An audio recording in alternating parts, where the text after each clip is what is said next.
Halo kaum intelektual sekalian, kenapa sekolah Kristen itu cenderung lebih maju daripada sekolah Islam yang ada di Konoha? Kenapa? Pertanyaan ini muncul dari teman saya beberapa hari yang lalu. Ketika dia lihat sosial media yang ada di Konoha, ya lagi rame tuh ya di sosmed, kasus tentang pesantren ya, mulai daripada kasus kemarin yang bangunannya rubuh, kemudian pesantren yang demo Trans 7, kemudian kasus pemerkosaan yang ada di pesantren dan sebagainya. Pokoknya banyak banget ya masalah pesantren yang ada di Konoha. Nah, yang jadi pertanyaan, kenapa sekolah Kristen itu cenderung lebih maju daripada sekolah Islam? Apa alasannya?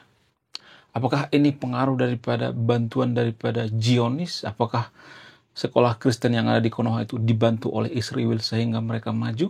Apakah dibantu oleh Amerika dan lain sebagainya? Kok bisa? Apa yang mempengaruhi? Jadi di video ini saya tidak berpihak pada agama tertentu ya. Saya tidak berpihak pada agama Kristen. Saya juga tidak berpihak pada agama Muslim ya. Mohon maaf ya teman-teman Muslim dan teman-teman Kristen. Dan semua yang saya katakan di video ini hanya terjadi di Konoha dan ada datanya. Kalau mau bantah pakai data gitu ya. Jadi kita sebagai kaum intelektual itu harus terbiasa bicara by data. Jangan ngasal gitu ya. Jangan opini pribadi. Tapi berdasarkan data, berdasarkan sumber, dan berdasarkan penelitian. Nah, yang jadi pertanyaan, kenapa sekolah Islam yang ada di Konoha itu cenderung ya lebih terpuruk daripada sekolah Kristen yang ada di Konoha?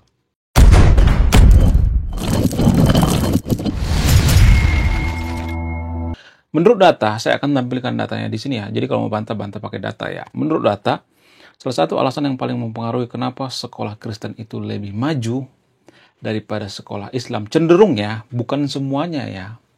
Saya tidak mengeneralisir semuanya, tapi cenderung rata-rata. Kita ngambil rata-rata ya. Alasan yang paling masuk akal itu yang pertama itu, karena menurut data, guru-guru daripada sekolah Islam yang ada di Konoha itu ada yang radikal. Jumlahnya tidak sedikit, tapi 35% guru Islam yang ada di Konoha itu, atau guru Muslim yang ada di Konoha itu, terpapar yang namanya radikalisme. Bayangkan guys, seorang guru terpapar yang namanya radikalisme. Ini menurut penelitian ya, bukan saya karang-karang sendiri. Kalau mau bantah, jangan bantah pakai opini pribadi, tapi bantah pakai data gitu ya. Kalau mau bantah tuh pakai data yang baru, misalnya nih ya, ada data terbaru. Oh, datanya ini nih bang, terbaru gitu. Data yang lama tuh udah salah dan lain sebagainya, bla bla bla. Jadi harus seperti itu ya guys ya. Nah, yang jadi pertanyaan, kok bisa? Kok bisa guru di sekolah Muslim itu ada yang terpapar radikalisme? Apa yang paling mempengaruhi? Kalau misalnya kita bandingkan dengan guru yang ada di sekolah Kristen itu sangat jarang sekali. Bahkan nggak ada tuh guru yang terpapar radikalisme di sekolah Kristen, sekolah Katolik misalnya. Nggak ada tuh ya. Nah, yang jadi pertanyaan, kenapa seperti itu? Salah satu alasan yang paling mempengaruhi kenapa ada guru di sekolah Muslim itu yang terpapar radikalisme itu faktor daripada media ya. Jadi media sosial ini juga mempengaruhi kenapa mereka radikalisme. Algoritma ya, biasanya nih ya, mereka ketemu dengan influencer ya yang mengajarkan atau menyisipkan tentang jihad misalnya.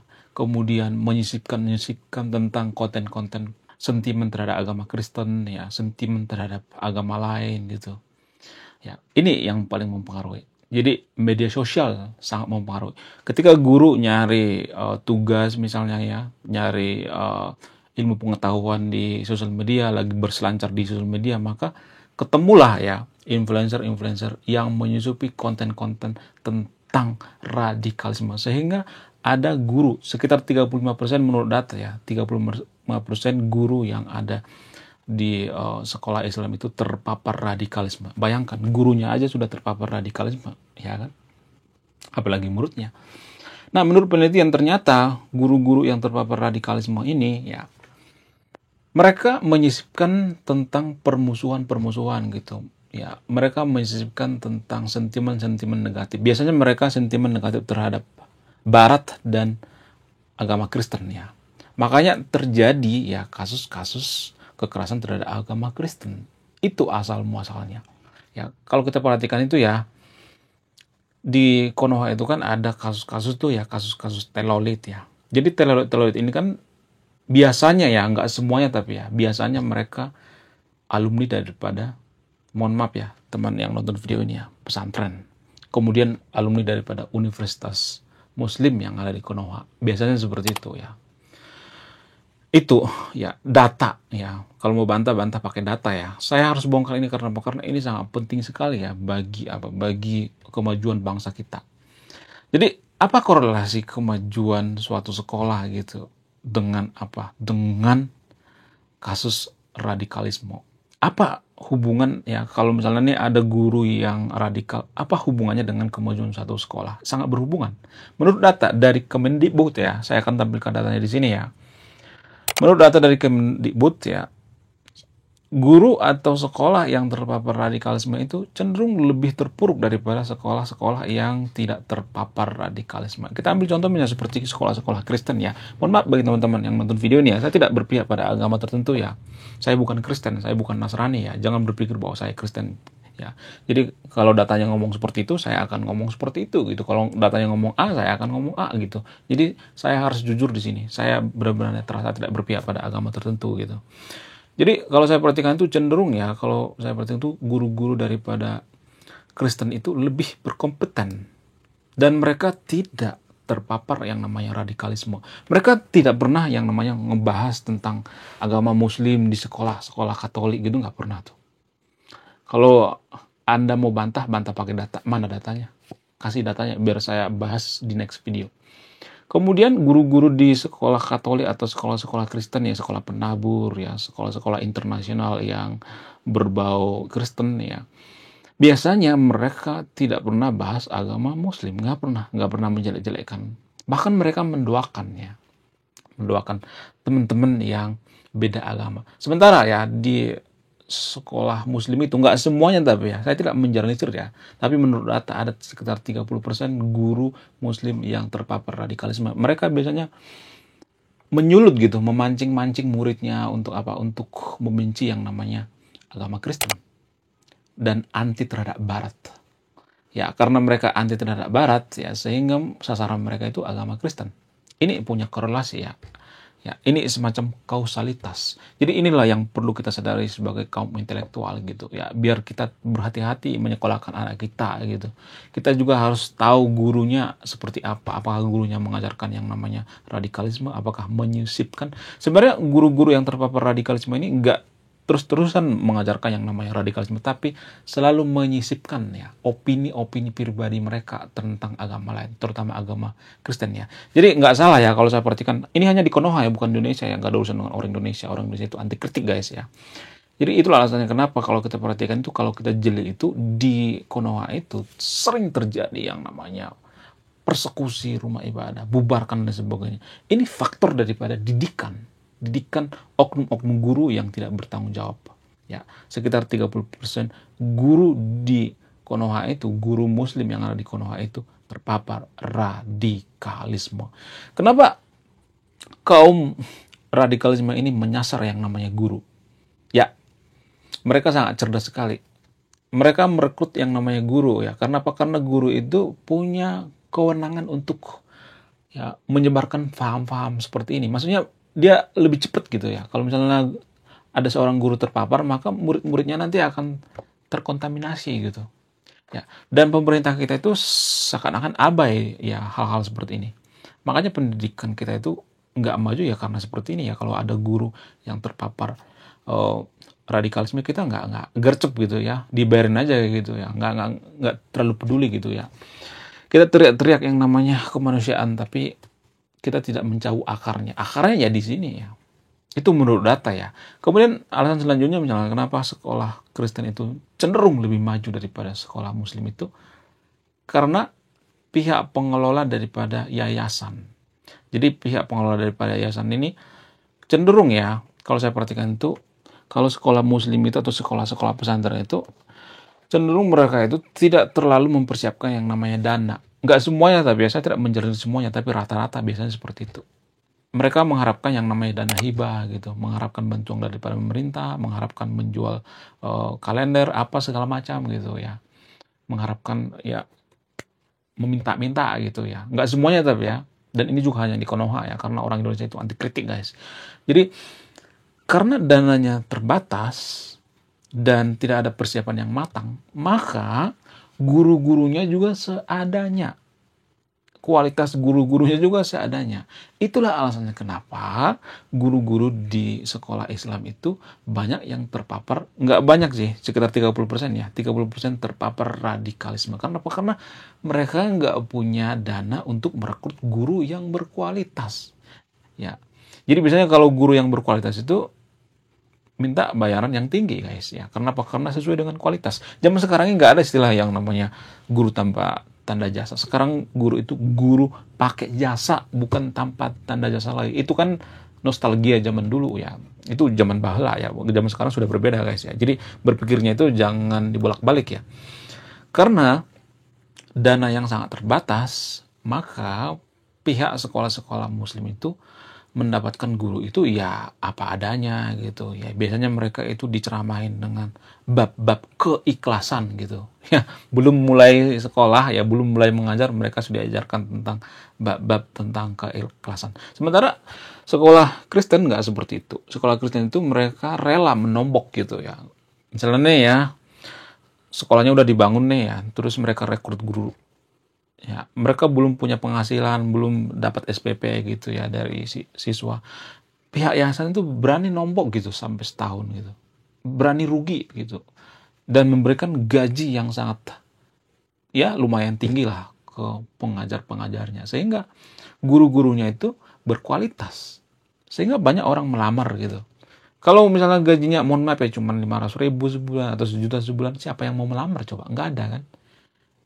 Sehingga ya guru-gurunya banyak yang, bukan banyak ya, 30% yang terpapar radikalisme, guru-guru daripada Islam ya, guru-guru sekolah muslim maksudnya.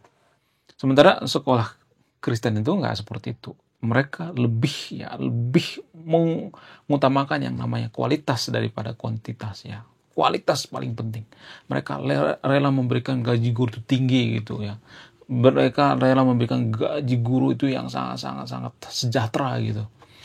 Sehingga apa? Sehingga pikiran daripada orang-orang Kristen ini ya, yang punya yayasan Katolik misalnya ya, sekolah penabur, sekolah yang berbau agama Kristen, mereka biasanya berpikir kalau gaji guru itu dikasih dikit, maka guru ini nggak fokus ngajar, dia akan nyari sampingan gitu ya, dia akan jualan gitu ya, atau nyambi gitu, jadi nggak fokus untuk mengajar. Itu yang ada dalam pola pikir sekolah agama Kristen ya. Jadi ini ada korelasinya ya, karena sekolah muslim yang ada di Konoha itu tidak ada persiapan, pihak yayasan nggak pernah persiapan, sehingga mereka merekrut guru yang apa adanya, bukan guru yang berkualitas, yang rela digaji sangat rendah. Nggak semuanya tapi ya, saya tidak menjelajahi ya, tapi biasanya seperti itu ya. Sehingga mereka tidak peduli apakah gurunya itu terpapar radikalisme atau tidak, dan terjadilah yang namanya malapetaka di sekolah-sekolah pesantren yang ada di Konoha. Makanya banyak kasus-kasus yang ada di pesantren di Konoha. Nggak semuanya tapi ya, ada juga yang bagus kok sekolah-sekolah pesantren. Tapi ya rata-rata kalau kita perhatikan tuh ada tuh banyak kasus pemerkosaan, kasus ini, kasus itu. Karena apa? Ya karena ulah daripada gurunya, pendidiknya. Itu yang paling utama ya. Kemudian faktor apa lagi yang paling mempengaruhi? Visi dan misi ya. Jadi visi daripada sekolah Kristen itu berbeda dengan sekolah muslim guys. Apa perbedaannya? Sekolah muslim itu punya visi dan misi untuk mencetak yang namanya pemuka agama, bukan akademisi. Sehingga ketika mereka sudah lulus, nggak semuanya tapi ya, mereka sudah lulus, mereka nggak punya skill kecuali skill tentang agama. Ya, padahal kan pemuka agama itu kan nggak mungkin semuanya lulusan pesantren jadi pemuka agama, nggak mungkin kan. Ya, bayangkan ya kalau misalnya ada jutaan pesantren di Konoha, ya mereka jadi pemuka agama semuanya, nggak mungkin kan. Nggak masuk akal.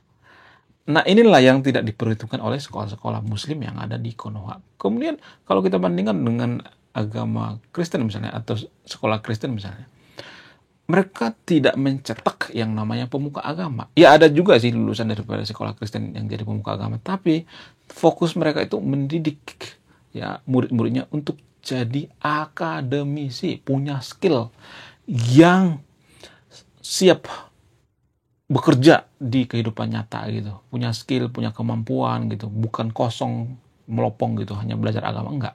Bahkan kalau di sekolah Katolik itu mereka belajar itu cuman kurang lebih 10-20% ya belajar agama, selebihnya belajar tentang ilmu pengetahuan.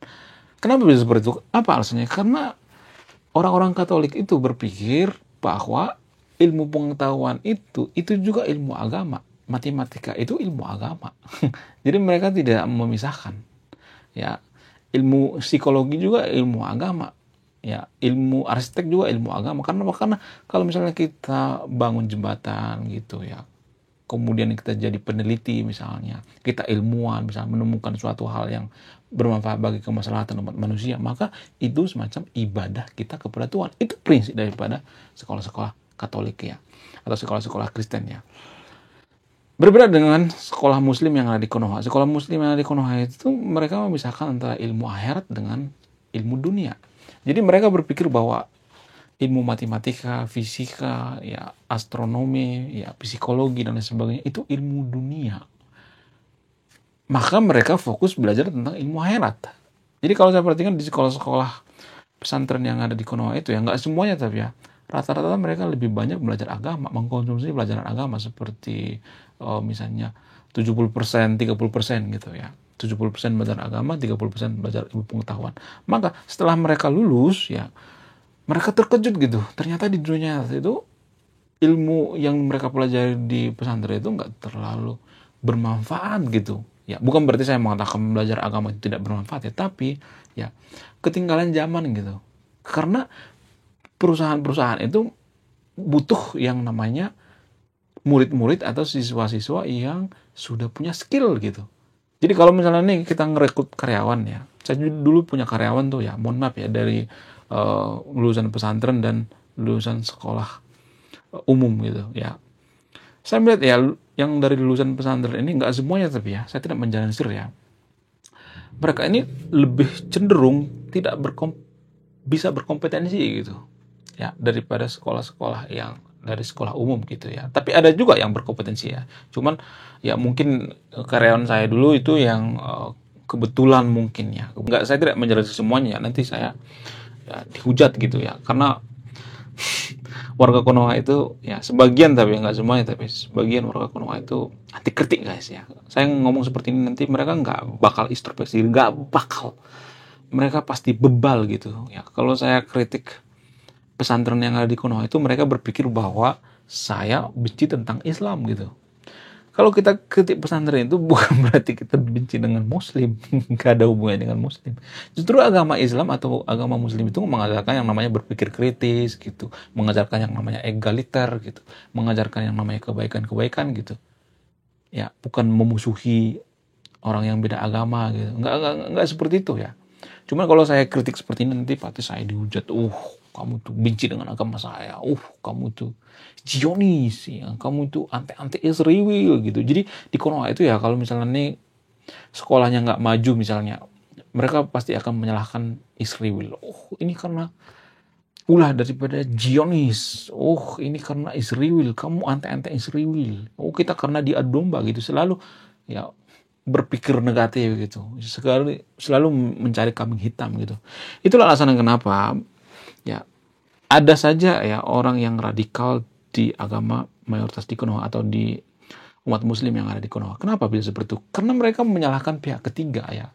Ketika peradaban Muslim itu nggak maju, mereka menyalahkan Israel gitu. Mereka menyalahkan pihak ketiga.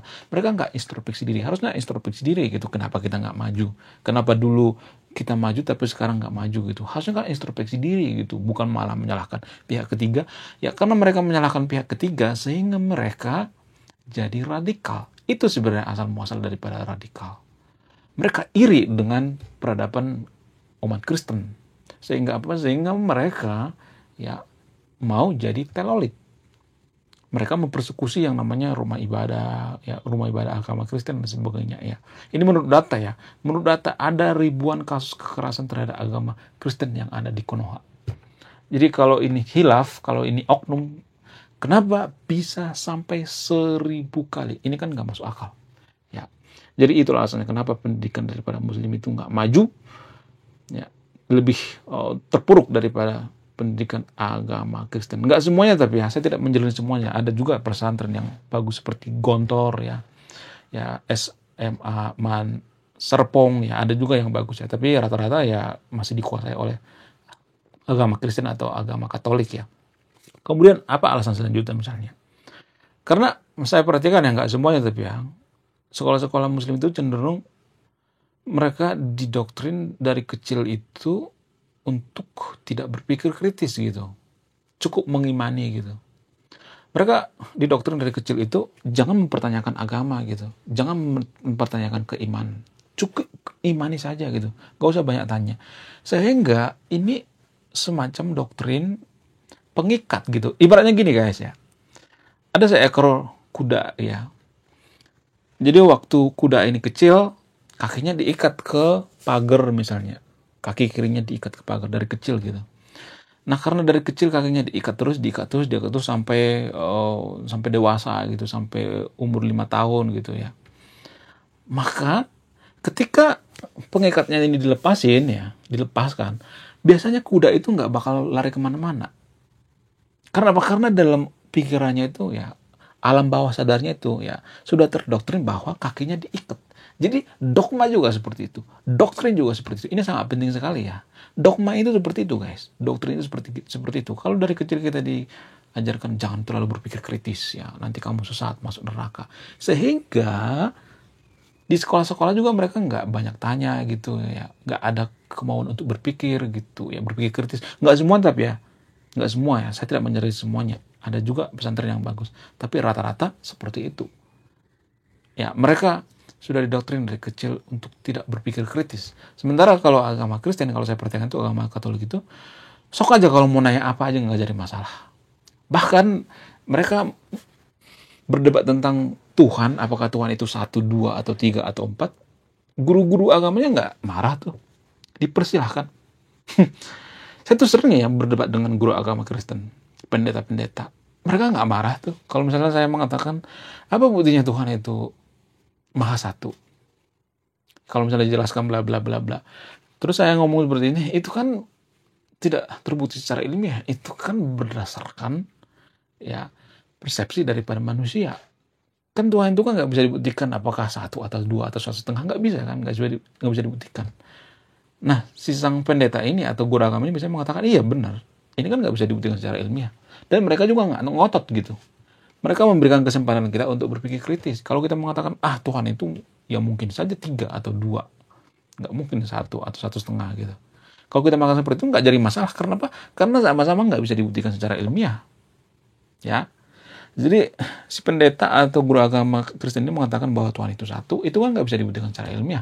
Kalau misalnya ada mengatakan bahwa Tuhan itu 3 atau 4 atau 5, itu juga nggak bisa dibuktikan secara ilmiah. Sama-sama nggak bisa dibuktikan secara ilmiah. Jadi nggak bisa kita mengatakan bahwa pernyataan kita yang paling benar. Nggak bisa pendeta atau guru agama Kristen mengatakan bahwa ini yang paling ilmiah. Orang nggak bisa dibuktikan secara ilmiah, sama-sama nggak bisa dibuktikan secara ilmiah.